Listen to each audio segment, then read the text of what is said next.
Anda masih di iNews Prime bersama saya Abraham Silaban. Pemirsa, Badan Pengawas Obat dan Makanan (BPOM) menarik sementara peredaran obat sirup Praxion dari pasaran. Penarikan itu sebagai upaya pencegahan kasus gagal ginjal akut pada anak usai seorang balita meninggal dunia usai mengonsumsi obat tersebut.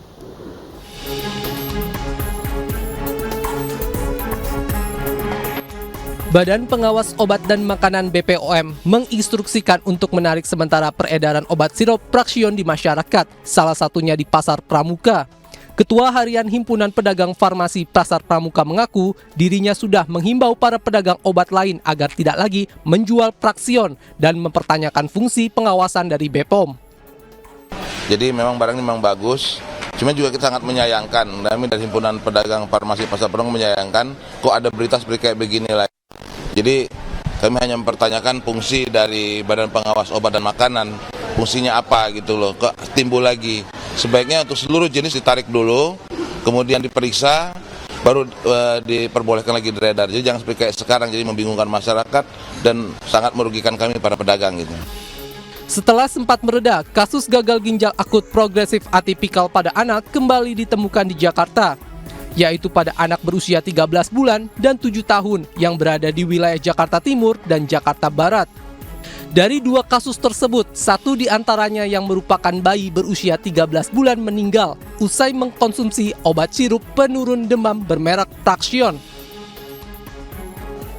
Sementara itu, sidang gugatan class action kasus gagal ginjal akut pada anak Selasa siang kembali ditunda untuk kedua kalinya oleh Ketua Majelis Hakim Yusuf Pranowo karena sejumlah tergugat tidak hadir, yakni dari pihak CV Samudra Chemical, PT Logicom Solution, dan CV Budiarta. Ia pun meminta para tergugat untuk hadir di persidangan selanjutnya. Penggugat sekaligus orang tua balita, Safitri Putra, mengaku kecewa dengan ditundanya kembali persidangan dan menilai tidak ada keseriusan untuk mengungkap kasus tersebut. Rencananya sidang akan kembali digelar dengan agenda yang sama pada 28 Februari 2023 mendatang. Kementerian Kesehatan membenarkan terdapat 2 pasien gagal ginjal akut dan salah satunya meninggal dunia. Investigasi menemukan pasien gagal ginjal akut akibat keracunan obat. Jadi betul, jadi ada 2 laporan dari Dinas Kesehatan Provinsi DKI, ada 2 kasus, yang satu sudah konfirmasi ya. Konfirmasi itu artinya dari darah, urin maupun sisa obat yang diminum itu mengandung zat toksik ya, diethylene glycol.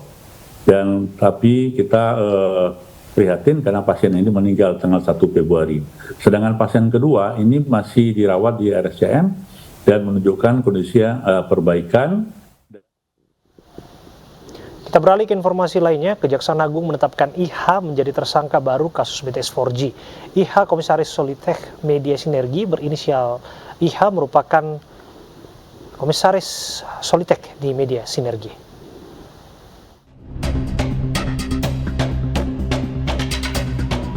Kejaksaan Agung menetapkan tersangka baru kasus korupsi penyediaan infrastruktur Base Transceiver Station atau BTS 4G dan infrastruktur pendukung paket 1, 2, 3, 4, dan 5 Badan Aksesibilitas Telekomunikasi dan Informasi. Tersangka baru tersebut adalah Komisaris Solitech Media Sinergi berinisial IH. Tersangka IH ditahan di Rumah Tahanan Negara Salemba Cabang Kejaksaan Agung selama 20 hari mulai terhitung 6 Februari 2023 hingga 24 Februari 2023. Peranan tersangka IH dalam perkara ini telah melakukan pemufakatan jahat dengan tersangka berinisial AAL untuk mengkondisikan pelaksanaan pengadaan BTS 4G. IH juga mengarahkan ke penyedia tertentu yang menjadi pemenang. Perannya adalah begini, jadi tersangka IH dan tersangka AAL ini adalah bersama-sama ya kan menunjuk suatu perusahaan tertentu untuk mendapatkan suatu proyek atau tender ya di beberapa tower yang dibangun, yaitu tower 1, 2, 3, 4, dan 5 ya, yang mengarahkan bahwa perusahaan-perusahaan yang akan dimenangkan itu adalah perusahaan yang dekat dengan IH dan AAL yang sudah ditunjuk. Presiden Joko Widodo meminta seluruh aparatur dan pejabat negara untuk memperbaiki sistem agar indeks persepsi korupsi meningkat. Sementara itu, penegak hukum diminta untuk tidak pandang bulu terhadap koruptor yang merugikan negara. Indeks persepsi korupsi yang diterbitkan beberapa hari yang lalu menjadi masukan bagi pemerintah dan juga bagi aparat penegak hukum untuk memperbaiki diri. Untuk itu, saya mengingatkan kembali kepada seluruh jajaran pemerintahan di pusat dan di daerah untuk terus memperbaiki sistem administrasi pemerintahan dan sistem pelayanan publik yang mengedepankan transparansi dan akuntabilitas. Saya juga ingatkan kembali kepada jajaran aparat penegak hukum untuk menegakkan hukum yang seadil-adilnya tanpa pandang bulu dan tidak tebang pilih. Saya mendorong agar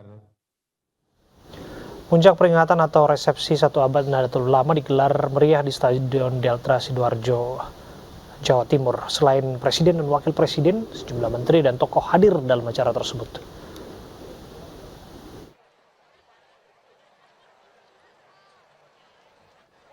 Puncak peringatan 1 abad Nahdlatul Ulama atau NU digelar di Stadion Gelora Delta Sidoarjo, Jawa Timur Selasa pagi.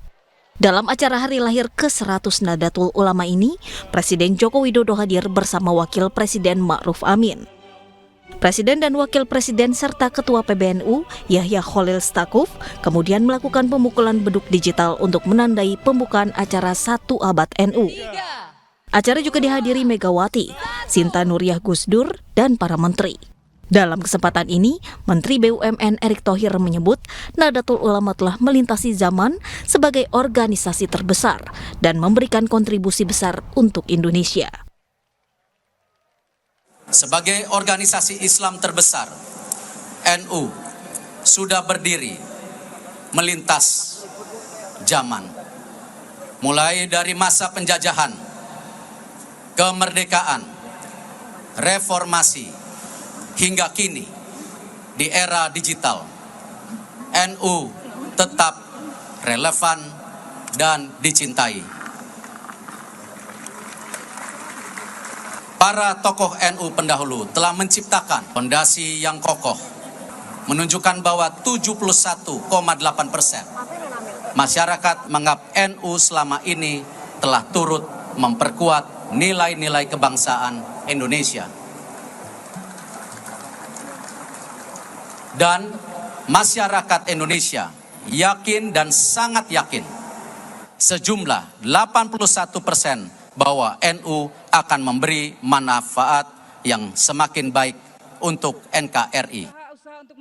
Beragam kegiatan juga memeriahkan puncak acara 1 abad NU ini, seperti membaca sholawat dan sholat Qiyamul Lail, karnaval kebudayaan Nusantara, bazar UMKM, dan panggung hiburan rakyat. Elit Partai Keadilan Sejahtera PKS mendatangi kantor DPP Partai Golkar di Selipi, Jakarta untuk bertemu Ketua Umum Partai Golkar, Airlangga Hartarto. Pertemuan tersebut untuk membahas pemilu 2024.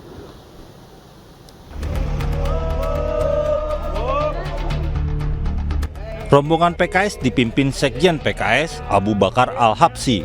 Niat petinggi PKS untuk mengajak Golkar bergabung koalisi perubahan dan mendukung Anies Baswedan sebagai calon presiden di Pilpres 2024. PKS, Partai Nasdem, dan Demokrat sudah menyatakan dukungan pada Anies sebagai bakal calon presiden. Silaturahmi kita ini tadi dialog cukup panjang, banyak hal yang intinya satu kalimat, membuat suasana kondusif menghadapi pemilu 2024. Itu saja sebenarnya yang inti dari dialog kita yang panjang, sambil menyelaraskan, menyesuaikan informasi perkembangan-perkembangan yang ada. Semoga pertemuan ini mendapat rahmat dan berkah dari Allah Subhanahu wa taala, dan doakan kawan-kawan media kami bisa berkonsultasi dengan baik dan menemukan pemimpin yang terbaik untuk Indonesia ke depan, insya Allah. Satu pantun mungkin yang menarik kita sampaikan supaya tidak terlalu tegang. Pisang emas dibawa berlayar, masak sebiji di dalam peti. Kami berkunjung ke Partai Golkar, ayo bersama membangun negeri. Beberapa pekan terakhir, pertemuan elit partai politik semakin intens terkait koalisi Pilpres 2024. Sebelum menyambangi Partai Beringin, elit PKS juga bertemu dengan Ketua Umum Partai Nasdem Surya Paloh dan jajarannya. PKS dan Nasdem bersama Partai Demokrat bergabung dalam koalisi perubahan mengusung Anies Baswedan. Surya Paloh pun telah bertemu dengan elit Partai Beringin. Surya Paloh membuka peluang untuk bergabung dengan Koalisi Indonesia Bersatu atau KIP bersama Golkar, PAN, dan P3. Dari Jakarta, tim liputan iNews melaporkan. Utang Anies Baswedan kepada Sandiaga Uno ketika Pilkada DKI Jakarta 2017 terungkap sebesar 50 miliar rupiah. Sandiaga Uno membenarkan terdapat perjanjian namun telah mengikhlaskannya.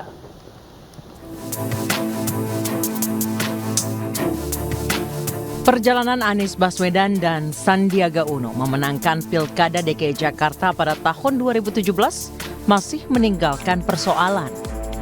Terungkap adanya perjanjian utang piutang antara Anies dan Sandiaga sebesar 50 miliar rupiah. Perjanjian utang piutang diungkap oleh Wakil Ketua Umum Partai Golkar Erwin Aksa dalam diskusi dengan Akbar Faisal di kanal YouTube. Intinya apa? Isinya apa? Ya intinya kalau tidak salah itu perjanjian utang piutang barangkali ya. Siapa berutang, siapa yang diutangi? Ya pasti yang punya duit memberikan utang kepada yang tidak punya duit. Jadi Pak Sandi mengutangi Pak Anies? Kira-kira begitu, karena yang punya likuiditas itu Pak Sandi. Kemudian memberikan pinjaman kepada Pak Anies ya kan. Karena waktu itu kan putaran pertama kan ya namanya juga lagi tertati-tati juga kan waktu itu. Jadi kira-kira begitu. Yang itu saya lihat dan itu ada di Pak Rikrik itu Pak. Berapa nilainya? Nilainya berapa ya? 50 miliar barangkali. 50 miliar? Ya. Sementara Sandiaga Uno tak menampik adanya perjanjian utang piutang dengan Anies yang menjadi pasangannya pada Pilkada DKI 2017. Namun Sandiaga menyatakan telah mengikhlaskan dan fokus kepada kontestasi demokrasi sebentar lagi. Ya, setelah saya sholat istiqoroh, setelah saya menimbang berkonsultasi dengan keluarga, saya tidak ingin melanjutkan pembicaraan ini dan lebih baik nanti para pihak yang mengetahui untuk bisa menyampaikan, tapi dari saya cukup sekian dan saya fokus pada menatap masa depan. Kontestasi demokrasi tidak sebentar lagi, kita menatap masa depan yang penuh rasa sukacita, gembira dan kesatuan bangsa. Sementara dari pihak Anies Baswedan menganggap persoalan perjanjian utang piutang dengan Sandiaga sudah tidak berlaku. Hal itu disampaikan melalui perwakilannya yaitu Hendry Satrio.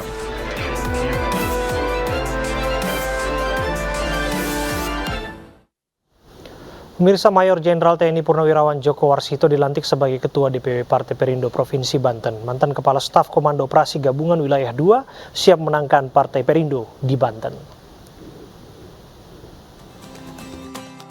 Mantan Kepala Staf Komando Operasi Gabungan Wilayah 2, Mayor Jenderal TNI Purnawirawan Joko Warsito melabuhkan pilihannya untuk berjuang bersama Partai Perindo. Joko Warsito diamanahkan untuk memimpin DPW Partai Perindo Provinsi Banten yang dilantik langsung oleh Ketua Umum Partai Perindo, Haritanu Sudipyo. Rekam jejak Abituran Akmil 1986 ini tidak diragukan lagi. Pengalaman di kemiliteran dinilai mumpuni untuk menghadirkan kesejahteraan di Provinsi Banten. Yang pertama, beliau ini kan tentara tulen, ya, bintang 2 Majen TNI Purnawirawan Joko Warsito, dan yang kedua beliau ini dan rem pernah di sini, jadi tahu medan. Dan tentunya yang ketiga memang punya passion di politik. Saya jatuh cinta sama Perindo itu karena tadi yang diberikan adalah kesejahteraan rakyat. Dan saya melihat ketua umum kita itu orang yang sangat pemurah. Saya mengikuti lama sebetulnya Perindo ini, tapi dari jauh lah kayak gitu. Tiada hari saya melihat mendekati atau dekat dengan rakyat. Kehadiran Joko Warsito menambah tokoh-tokoh militer yang bergabung dengan Partai Perindo. Kehadiran tokoh-tokoh potensial akan mendongkrak elektabilitas partai bernomor urut 16 ini. Tim Liputan iNews melaporkan.